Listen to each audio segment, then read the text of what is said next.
4 दिसंबर 1971 Visakhapatnam coast. रात के 12:15। समुंदर बिल्कुल काला था। वाइजैग हार्बर पर ब्लैकआउट था, यानी कोई लाइट नहीं, कोई सिग्नल नहीं। अंधेरे में इंडियन नेवी का एक बूढ़ा डिस्ट्रॉयर शिप INS राजपूत पानी को काटते हुए आगे बढ़ रहा था। कैप्टन इंदर सिंह ब्रिज पर खड़े थे। उनकी नजरें रेडार स्क्रीन पर जमी थीं। माहौल में इतना टेंशन था कि आप सुई गिरने की आवाज भी सुन सकते थे। तभी सोनार रूम से एक आवाज आई। पानी के नीचे कुछ था, कुछ बहुत बड़ा, कुछ बहुत डेंजरस। यह कोई मामूली मछली या व्हेल नहीं थी। यह पाकिस्तान नेवी का सबसे खतरनाक शिकारी था, PNS गाजी, साउथ एशिया का पहला लॉन्ग रेंज अटैक सबमरीन। वो वहां छुप कर बैठा था, अटैक करने के लिए तैयार था। कैप्टन सिंह ने एक सेकंड भी वेस्ट नहीं किया। उन्होंने तुरंत ऑर्डर दिया, hard starboard, depth charges fire. 2 बड़े बॉम्ब्स, जिन्हें डेप्थ चार्जेस कहते हैं, पानी में गिरा दिए गए। कुछ सेकंड्स की शांति और फिर एक जोरदार धमाका हुआ। पानी का सरफेस हिल गया। एक बहुत बड़ा एक्सप्लोजन हुआ जिसने आसपास की जमीन को भी हिला दिया। लेकिन सवाल यह था, क्या उन्होंने शिकार कर लिया था या फिर शिकारी अभी भी जिंदा था और जवाबी हमला करने वाला था? लेकिन इस कहानी की शुरुआत हुई थी इस धमाके से करीब 20 दिन पहले, 14 नवंबर 1971 को, कराची हार्बर, पाकिस्तान। रात के अंधेरे में एक मैसिव सबमरीन चुपचाप पोर्ट से बाहर निकली। इसका नाम था PNS गाजी। यह कोई ऐसी वैसी सबमरीन नहीं थी। इसे अमेरिका ने बनाया था और पहले इसका नाम USS डियाब्लो था, जिसका मतलब होता है डेविल या शैतान। PNS गाजी पाकिस्तान नेवी का गुरूर था। इसकी रेंज 11,000 नॉटिकल माइल्स थी, मतलब ये बिना रुके हजारों किलोमीटर दूर जाकर अटैक कर सकती थी। इसके अंदर 90 से ज्यादा लोग थे और इसका पेट डेडली टॉर्पीडोज और माइंस से भरा हुआ था। इसका मिशन बहुत क्लियर और सीक्रेट था। इसे कराची से निकलकर पूरे इंडिया का चक्कर लगाते हुए अरेबियन सी से होते हुए बे ऑफ बंगाल में जाना था। टारगेट इंडिया का सबसे ताकतवर aircraft carrier INS Vikrant. Pakistan navy जानती थी कि अगर उन्होंने INS विक्रांत को डिस्ट्रॉय कर दिया तो ईस्ट पाकिस्तान, जो आज बांग्लादेश है, में इंडियन नेवी कमजोर पड़ जाएगी। गाजी का प्लान सिंपल था, वाइजैग हार्बर के बाहर चुपचाप बैठना, इंतजार करना और जैसे ही विक्रांत बाहर निकले उसे टॉर्पीडो से उड़ा देना। यह एक सुसाइड मिशन जैसा था, क्योंकि इतनी दूर जाकर वापस आना बहुत मुश्किल था। लेकिन गाजी निकल चुका था। The devil was coming for the किल। लेकिन इंडियन नेवी सो नहीं रही थी। वाइजैग में ईस्टर्न नेवल कमांड के chief vice admiral N Krishnan को एक इंटेलिजेंस रिपोर्ट मिली।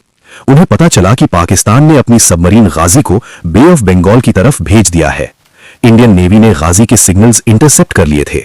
उन्हें पता चल गया था कि गाजी का टारगेट सिर्फ और सिर्फ INS विक्रांत है। अब प्रॉब्लम यह थी कि INS विक्रांत उस वक्त वाइजैग में ही था। अगर गाजी वहां पहुंच जाती तो विक्रांत एक सिटिंग डक होता, एक आसान निशाना। एडमिरल कृष्णन ने एक जीनियस काउंटर प्लान बनाया। उन्होंने डिसाइड किया कि वो दुश्मन के दिमाग के साथ खेलेंगे। सबसे पहले उन्होंने चुपचाप INS विक्रांत को वाइजैग से हटा दिया। विक्रांत को पोर्ट एक्सरे भेजा गया, जो अंडमान आइलैंड्स में एक सीक्रेट लोकेशन थी। अब विक्रांत सेफ था, लेकिन गाजी को यह बात पता नहीं चलनी चाहिए थी। अगर गाजी को पता चलता कि विक्रांत वहां नहीं है तो वो ढूंढने के लिए अंडमान की तरफ जा सकती थी। इसलिए इंडियन नेवी को एक डिकॉय चाहिए था, एक नकली शिकार। Enter INS Rajput. INS Rajput एक बहुत पुराना डिस्ट्रॉयर शिप था। यह वर्ल्ड वॉर 2 के जमाने का जहाज था और इसे एक्चुअली डीकमीशन, रिटायर किया जाने वाला था। यह शिप अब लड़ने के लिए फिट नहीं माना जाता था। लेकिन एडमिरल कृष्णन ने कैप्टन इंदर सिंह को बुलाया और कहा, हमें इस शिप को यूज करना है ताकि गाजी को लगे कि यही विक्रांत है। कैप्टन सिंह ने बिना डरे कहा, सर, मैं तैयार हूं। चाहे हम वापस आएं या नहीं, INS राजपूत अपना काम करेगा। इंडियन नेवी ने गाजी को बेवकूफ बनाने के लिए डिसेप्शन यानी धोखा देना शुरू किया। Step 1, fake signals.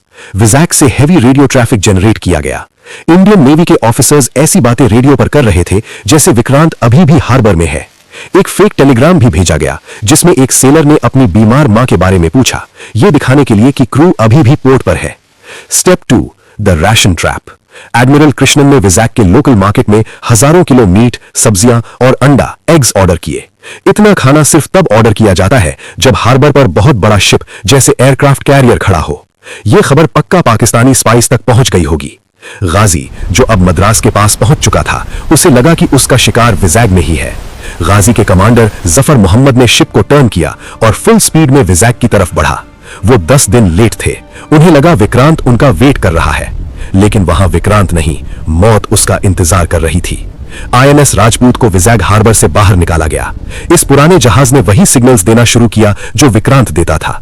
गाजी के सोनार पर जो आवाज आ रही थी, उससे उन्हें लगा कि कोई बड़ा शिप हार्बर से निकल रहा है। ट्रैप सेट हो चुका था।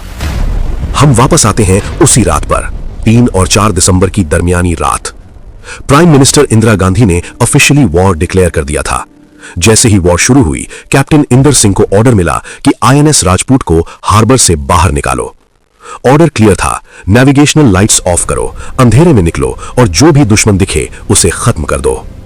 आईएनएस राजपूत हार्बर के नैरो चैनल से बाहर निकल रहा था।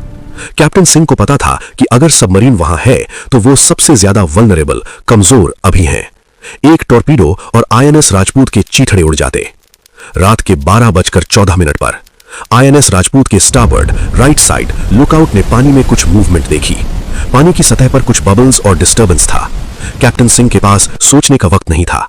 उन्होंने तुरंत शिप की दिशा बदली और फुल स्पीड में उस लोकेशन की तरफ बढ़े। Depth charges ready.